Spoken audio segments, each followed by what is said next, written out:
Well, thank you very much for coming out in such a dreich evening. And thanks to those watching on live stream. And thank you, Robbie. And thank you, Stove. And thank you, everybody who looks after us. And we are a beautifully select, balanced audience here to celebrate the launch of these two pamphlets. There are actually 3 River Run events supported by Wigton Festival Company. Here tomorrow evening, also live streamed, is The Lure of the River. This features Robin Crawford with his book Along the River, A Year's Journey on the Tay, and Malachi Talak, Illuminated by Water, his meditation on why he fishes. And these books will be previewed here because they're not published yet. And on Wednesday, as part of Wild Goose Festival in Wigton Wednesdays, there's an online event with Esther Wolfson and Alec Finlay, which explores the idea of the urban naturalist. But anyway, on with this event, which is called Life is Still Life. And I'm delighted, and Hugh's delighted as well, to release these 2 new pamphlets from the Roncadora stable. But before we begin, Hugh, I think, would like to say something about the challenges associated with their production. We've got 3 pamphlets here because Is was made before, but it fitted in beautifully with Life is Still Life. Like all Roncadora pamphlets, they're hand-sewn and hand-finished. I get them back as sheets of paper. I fold them, collate them, hand-stitch them, and then they're guillotined and then I fit covers to them. So they're a handmade object. Lots of needle stuck in fingers. And they make a handsome little 3. Nice pastel finished paper. And they've been a joy to make, these ones. They're good. But there's been problems getting this was an opportunity for you to let go of some beef, you know? Aye, well, the paper comes from Germany. Normally I get this paper in about 5 days. It took 5 weeks. But it was ready to print, and the 2 printers went down with COVID. So it's not been not the 2 easiest pamphlets I've made. So these pamphlets are very much products of their time. And the first one's Life, and that we're going to launch. And I'm just going to tell you how this one came about. There's a very short introduction where I say, at one point in the year of lockdown, I began to pick up phrases or lines or emails that were haiku in spirit, or which suggested haiku in their concern for the natural world, for their attention to the moment, and for their visual quality. Now, the haiku is a Chinese-Japanese form of 5, 7, 5 syllables. When I became aware of these coincidences, I went truffling through my emails over the year to see if I might be able to find or to shape a haiku for each month. And some of these arrived as found poems, others needed some massage, but a massage that was attentive to the spirit of the original. I think of the resulting texts as conversations or as demonstrations of empathy between the original communication, the source, and my response to it. Both versions are necessarily included in this book so that in the space between, the reader can be the final arbiter of how successful are the decisions that I have made. And the drawings by Hugh introduced a further element into the conversation. And what we're going to do is, Hugh's going to show you the left-hand page. And the left-hand page is the, in fact, you can show one now, Hugh. This is the left-hand page, and that's the source of the haiku. That was what was in the email, and that's the little drawing that Hugh's made. And this is from Leslie Clark. Leslie Clark is the widow of Alistair Reid, the poet Alistair Reid, and used to go to Home Farm in Dallas every year. So what we're going to do is we're going to put these up and let you sort of read them, take a wee bit of time to read them, and then I'm going to read the haiku, which is here in this beautifully framed and on all this lovely white. So, April 2020, sun on fields, and so quiet you hear water run in the roadside burns. Okay, and if we can move on.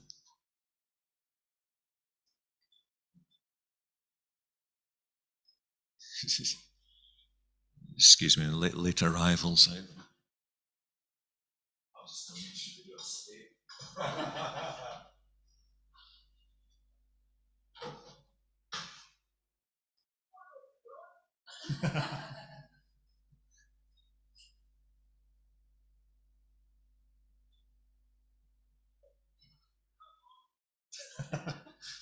Pulling people down up the street. We're just going for a curry.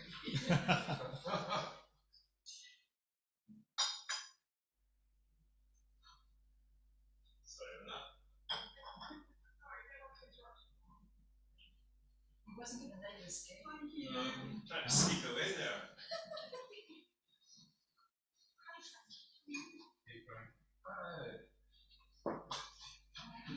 Okay. Okay.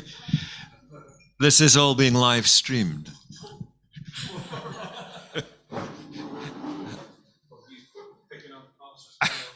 Yeah.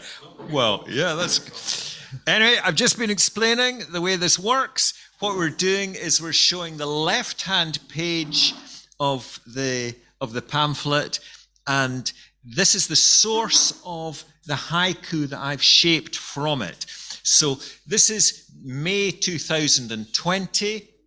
Jules Cox, I imagine a lot of you will know, who does all these amazing things in growing things, horticulture and stuff. So I've taken that, and the haiku for May 2020 is: so many flowers on the gorse, lightly pickle or make soft green dye.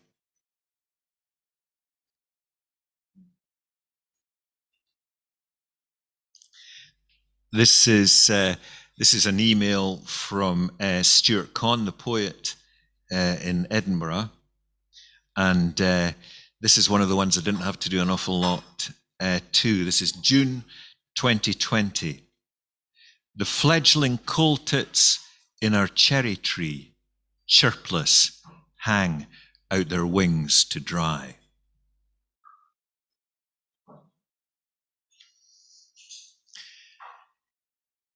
And this next one, you maybe know Stephen Rutt locally. He's a nature writer.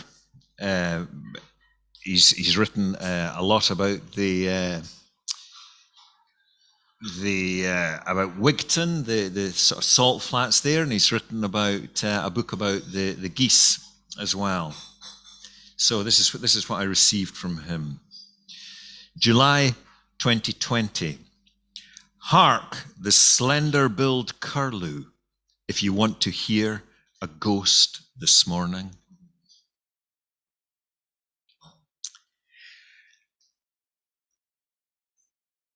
And this is Tom Muir, is a storyteller from Orkney.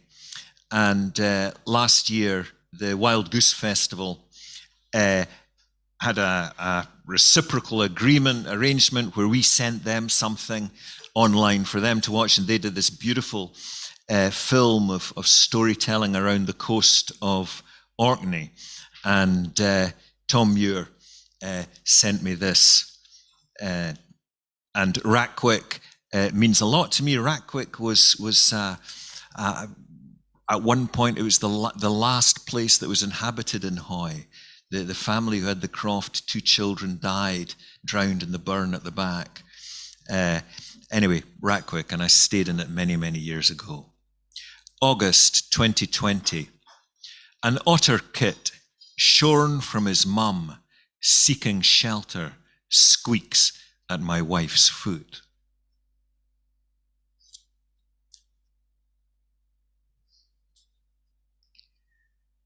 And now Ian Stephen is a poet and a prose writer and a great sailor.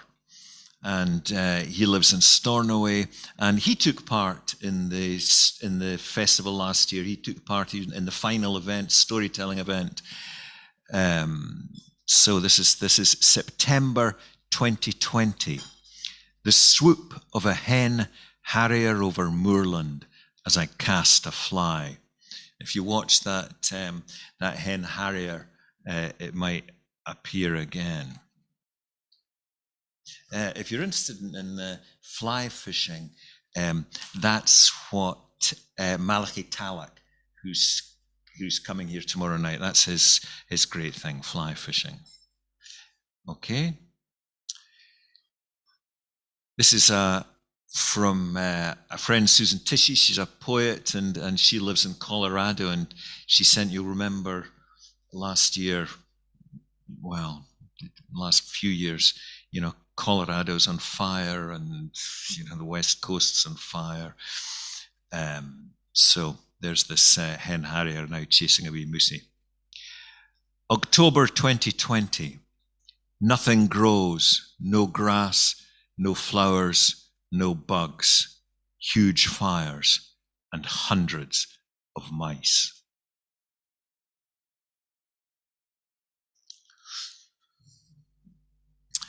Now this one, Jenny Brown's a friend, lives in Edinburgh, and during lockdown, I imagine you all practiced yoga way before lockdown, but those of us who discovered Adrienne online during lockdown let everybody know that they were doing it. So these are obviously yoga postures. And which is this pigeon, Hugh? This picture, this is pigeon. I'm sure you've identified that. November 2020. We're in the wrong skin. Dolphin is hard. Have you tried pigeon yet? Or mole? I thought mole would be quite a good one during lockdown, some sort of yoga move where you could just bury yourself. Mike Gonzalez is an emeritus professor of Spanish at Glasgow University, and he's always got lots to talk about what he's reading. December 2020, living in my head, boxes of memories stacked in an old attic.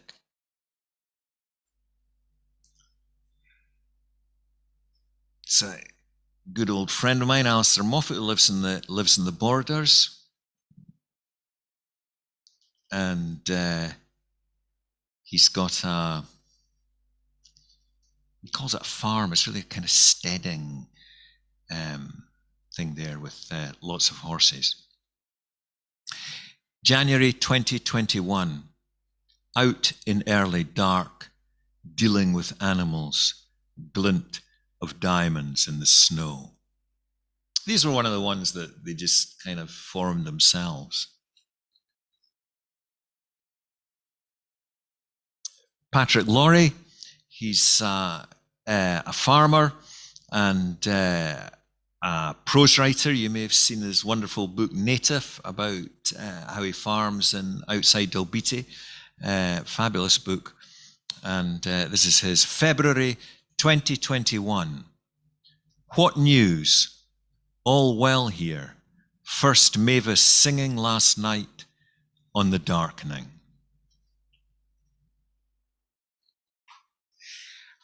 And this was March 2021 was the last month of that year of lockdown.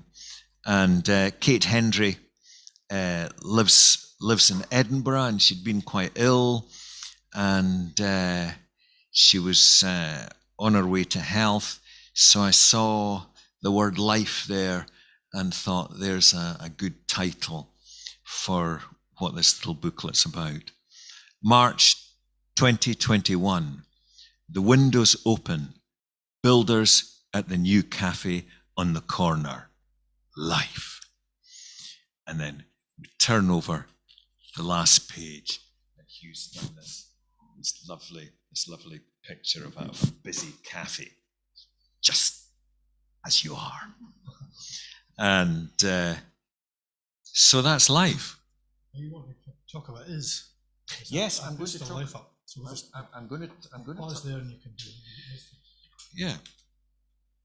Well, this is life is still life, which is what we called and actually that was just pure chance, because we thought we'd call one life and this one still life, and then suddenly we had three things. Life is still life, and it was the pamphlet that Hugh and I worked together before the other two, and its source is a quotation from Seamus Heaney.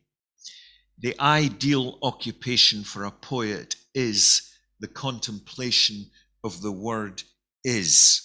So that's what I started doing, contemplating is. And is has three movements, and the last one takes place in Venice. And these ises are also kind of haiku-like moments. And I imagine the is, that's a repeated refrain, kind of separates the moments like a breath. And life is still life always sounded, the minute we said it, it kind of sounded familiar to me. And then I remembered an old woman in Russia who'd lived through the terrible times of the 20th century. And when I asked her how she had survived, she replied, "Life is life." And at first it sounded so sort of cliched, but then I thought, life is life, what she's saying. And it seemed what she was saying was, life is still life. No matter what, life is all we have. And COVID and climate change make that perfectly clear. So I'll read the final third movement. The first movement takes place around Dumfries, the second in sort of Switzerland, Spain, and this is set in Venice. Is Venice in January, the light in the piazza so close it could scalp you. Only smokers outside Cafe Brasilia by a wall whose surface is a Mediterranean of the imagination, a full stop of espresso cradled in my palm. Is a girl in St. Mark's Square, arms akimbo, bearing pigeons. Now, take it now, as a pigeon finds its feet on her fine felt hat. Is a young couple caught leaning in for a selfie with Marino Marini's L'Angelo della Città, the mounted and wingless angel's ecstatic arms flung wide, penis pointing as emphatically as his horse's head onwards. Is one more dead end, turquoise waters gently lapping. Is the small hump-backed Ponte della Cortesia, below which barge and gondola brush and nuzzle, the bridge is a bracket, as is, there I was, Campo de Marin, there will I be, Cala della Cortesia. Is between the grey light of the cathedral a sfumato of puffed out candles and the bright alleyways of masks, coloured glass, and all the rest of it a brevity of reverence. Is a metal slit and worn letters, pane per il povere, and the grizzled man on his knees in the otherwise empty street, a supplicant to his own life. Later we'll find he refines his pitch to match the hour. Is also black, ivory, ocelot, pelts, long and extravagantly collared, oiled by the sun and haughtily thriving? Is an anonymous stevedore and his team up close where my dad liked to be? Canaletto dabs on their heads like lentils, there and there and there. And is at last again light held in fat snowflakes falling in what passes for darkness in the Rialto, each flake a singular event, selfie, selfie, selfie, falling as far as you can see on the black brocaded waters of the Grand Canal, all the way till the final erasure is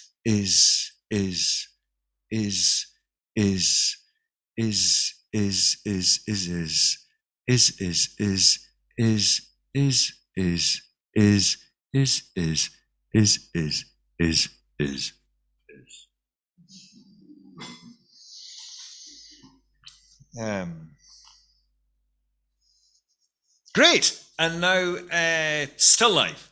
Over to Hugh. I began painting small still lifes during the first lockdown.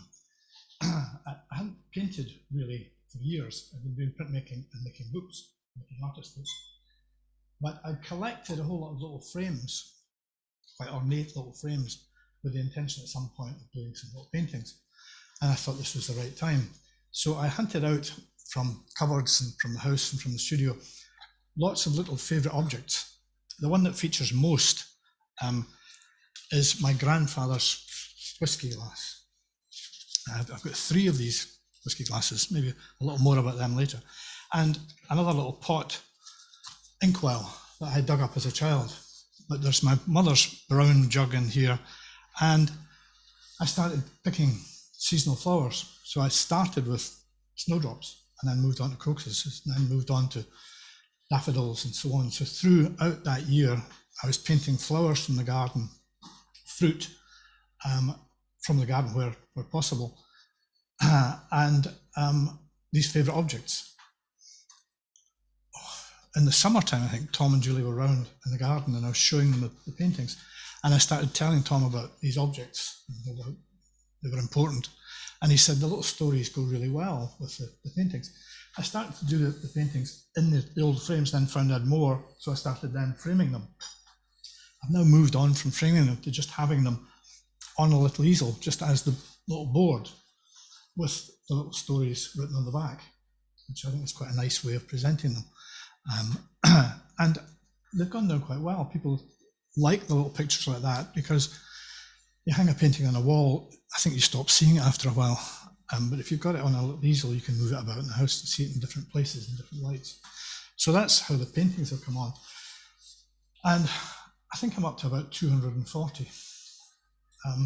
It was at the start of lockdown, I started having breathing problems. And I found that if I put music on and I painted, it was like meditation. I just didn't think about breathing. So I was painting more and more. My wife was coming in, dragging me in by the ear at 10 o'clock at night. So enough, you go to sleep. But I thoroughly enjoyed doing the paintings. And then when we had the idea of doing a little companion book, I selected 12 of them. By then, I'd started looking for objects on eBay and finding wonderful things like this jug on eBay. So I started painting more new objects and more paintings. But I gave a selection of them to Tom, along with little notes that told him a little bit about the objects or the significance of the objects. And Tom wrote the poems, and I think the poems bring so much more to it. And the little book I'm really happy with because it's got a lot of the little favourite paintings in it, the lovely poems. So we'll start with snowdrops. That's the little whiskey glass. The significance of a little whiskey glass is my grandfather was a tailor, one of 3 brothers who were tailors in Paisley. But he had enough of fondness for the drink, so his 2 brothers bought him out, and he came down to live in Kilpatrick Durham rather, because his wife was from there. And he then got a wee horse and trap and went round. This is in the 1890s. My father was born in 1900. And he used to go around the farms, measuring up the farmers and then making the suits. And he continued to drink whiskey. When my father was 14, he took him down to the White Sands and hired him out to a farmer for the summer for a £5 fee. My father wasn't well treated.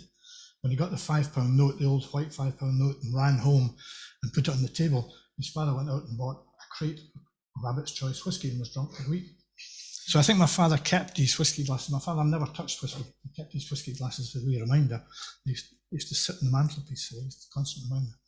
So that's the significance of a wee whiskey glass. Even in the shot glass of a sinner, you can tell we are the most spiritual of flowers. Our heads heavy with humility, but our northern hearts bright, knowing that brushed by a winter sun, look, snowdrops, we are the antecedent breath of spring. The wee whiskey glass features again. My favourite still life painters are 17th century Spanish painters. There were two, a father and son, called Zurbarán. And for a long time they thought it was one painter who lived a very long life. But it was actually a father and son who used the same objects. And they would paint fruit and little glass objects in a very dark background. And I loved the dark background, so I started to use the dark background. And I liked the dramatic light that they also used. So I would set these things up in a little black box I'd painted and then put a light on it and paint them like that. I have to say, I think Hugh's made very clear that, the poems are written absolutely in response to the paintings and to what Hugh told me. And in most of the time I made use of the background information that Hugh gave me, and on occasions I kind of read the paintings alone. But it's important to remember that when there's an I in the poem, it's my version of Hugh that's speaking.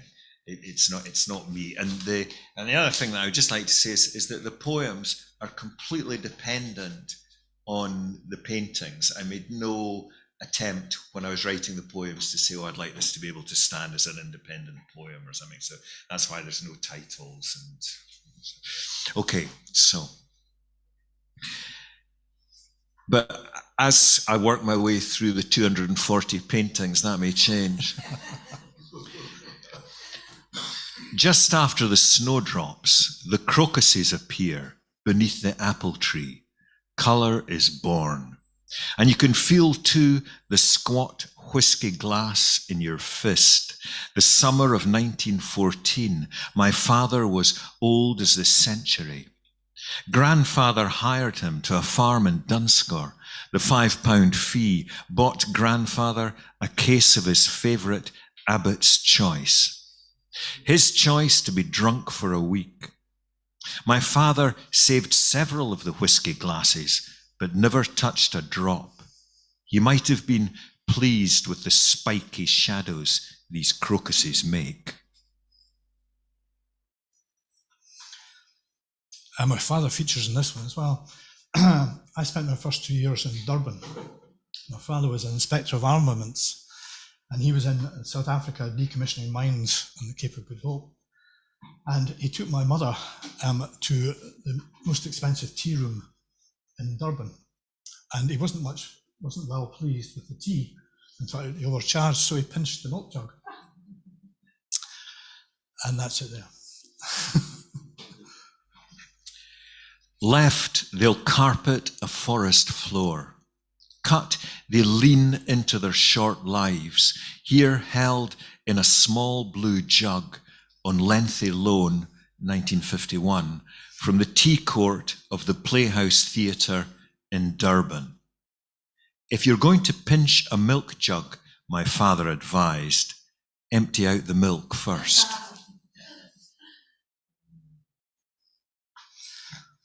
This is my grandmother's brooch. When I picked the begonia and put it in the little inkwell, it reminded me of the brooch, so I went and looked out the brooch, put it there to paint with it.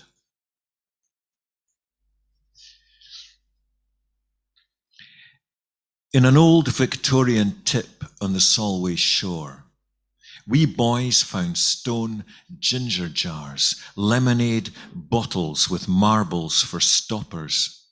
We sold them to an antique shop in Annan. This small stoneware inkwell I found rooting back there years later. Grandmother owned the ivory brooch that rhymes with the begonia. When you dig into the past, I find, particular smells, textures, and objects, like the stoneware inkwell, that answer something beyond words. The whiskey glass again, with a little rose in it. I think the poem explains circumstances of the rose. When our dog Toby died, we laid him to rest. We planted a rose to give life to his chest. The rose died, but the rose had been grafted to the same wild stock MacDermot once crafted into a wind-blown lyric, both delicate and strong. Where's the blousy rose knows a sweeter song than this single rose in a raised whiskey glass. So rest in peace, Toby, all things must pass.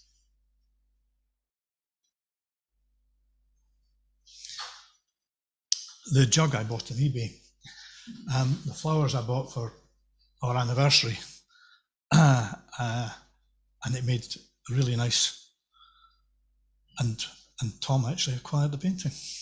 Yes, well, the painting's actually bought, and it was a 40th wedding anniversary. I don't know if I've got the dates wrong or right or whatever, for my sister-in-law. And so they're proud owners of this, and it worked. They're the anniversary roses. It works really well for them, and they have it on one of the little blackboard things. And we've got a small painting as well. We've got two of the still lifes, one on a little board, and one in the frames, these unusual frames. It was very difficult deciding which one to buy. So anyway, yes, this is lovely. In 1882, Edouard Manet gifted his friend, model, and some say lover, Mary Laurent, a small oil painting of two elegant and upright roses, a yellow and a muted red in a champagne glass. H.B., in 2020, gifted his wife this bunch of red and whites, caught here in a blue jug from eBay, inscribed, "May good digestion wait on appetite and health." Mary had many lovers. Thus, Manet's offering is affectionate yet measured. Au contraire, these beauties occupy space with such confidence, their heads are heavy with belonging. And if you'd like to see the other 6, you have to have a look at the book. Well, that's it. Hugh, would you like to say something about the forms that you chose for these 3 books before we... This one came first, and the poems, as you see, fit the format. There's no very long lines, so they easily fit into that. And when we decided, when we talked about it, Tom wanted it to be as simple as possible. So all I did was put tiny little bits of watercolor here and there. And then near the end, where Tom had a whole lot of ises, I did some watercolor washes. So it's absolutely minimal in the decoration. We like the simplicity. We like the simplicity of the cover and of the layout. When Tom brought me the haiku fit into a square format much better. It gives them a little space and it sit nicely on that. And then when Tom gave me the emails, I decided just to do some little drawings. To start with a little drawing at the front to give atmosphere to it, and then have little drawings that are linked in some way so that the bird leads to a bird, and the hawk appears twice, the mouse appears twice, so that you get some continuity through it. And then we just wanted to have this strong feeling of life getting back to normal in the cafe at the end. So having decided on the format for that one, I chose square paintings. Not all my paintings are square, but I've done quite a number of square paintings. So I chose 12 square paintings. I think there were more. I think I gave you about 20 actually, of the square paintings. And the format, now I didn't tie Tom down to doing short poems, but we just fitted them in so that the poems were in the square format. And they work quite well as a little pair of books. They work fabulously here.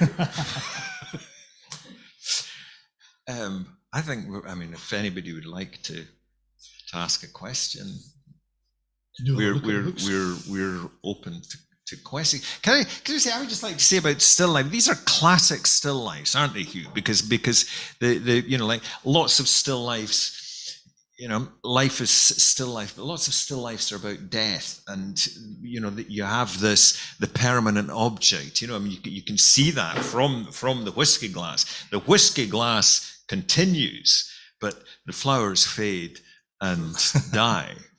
As Toby did. That's we're.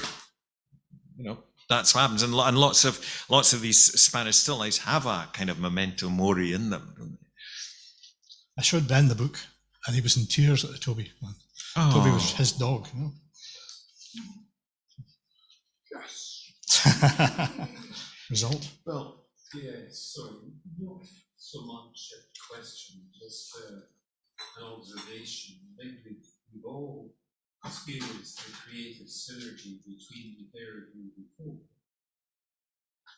This is just lovely to see the output synergizing so well also in the form of these two books. Well, I'm delighted. Yeah, I think it really adds to my paintings. I'm really happy with that. Yeah, I'm happy with them both. And the poetry.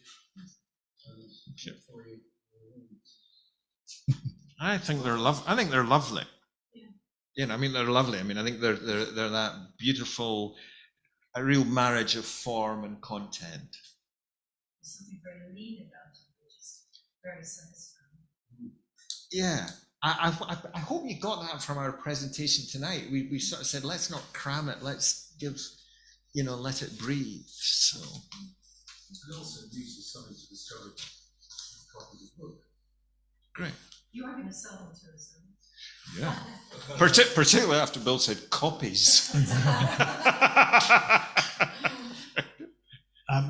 The price on my website is £12. They're £10 each tonight. If you'd like 2 for 18, or if you've got change, I can take card, or 3 for 25.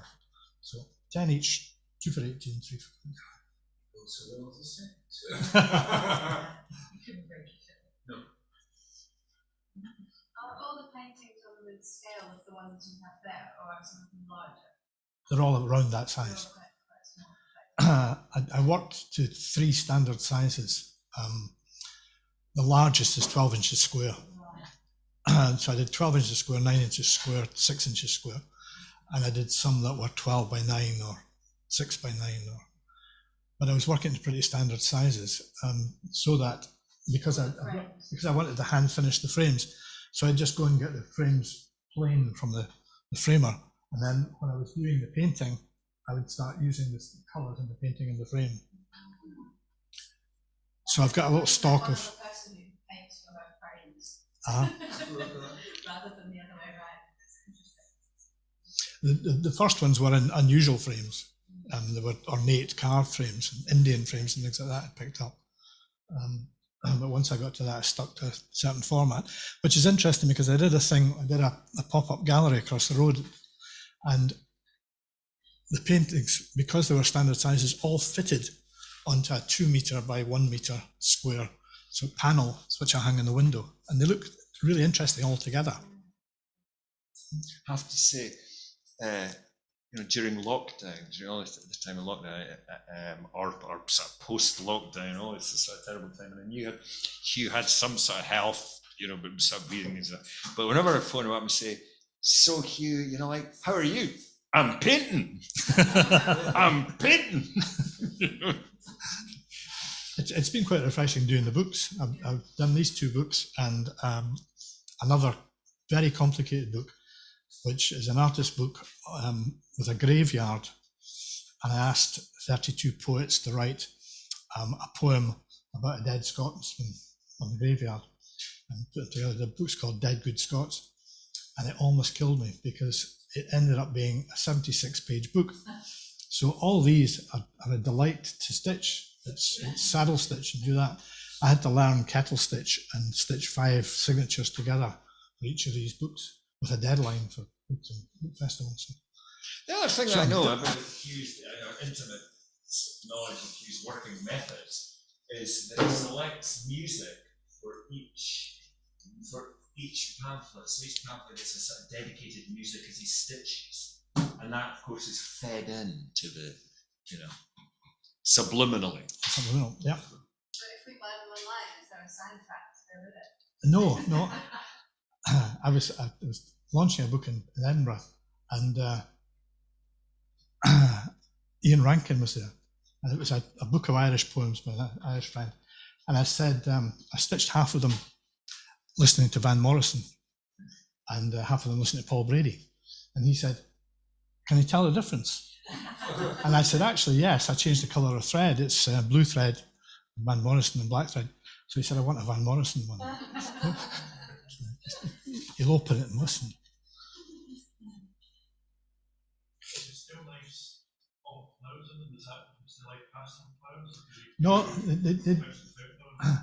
I think there's maybe 1 or 2 that don't have flowers in it, are entirely fruit. There's a lemon. All the ones in here have got flowers in.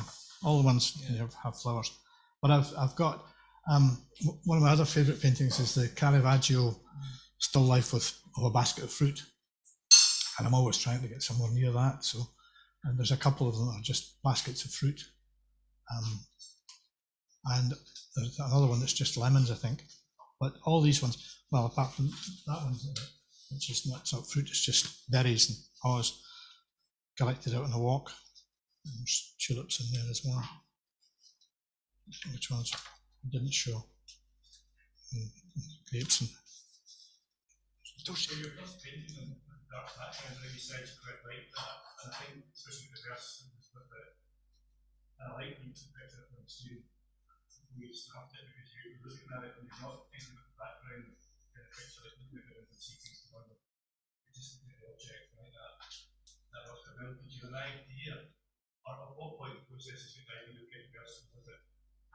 Okay, first, I think it was just talking to Tom about the paintings, and we went. Tom and I met to talk about this book, and we were looking at the paintings, and I suddenly thought, well, square paintings, they would look really nice. And we've done this before. The second book we did, the first book we did was a book of landscapes where Tom brought me poems, and I did liner cuts for them.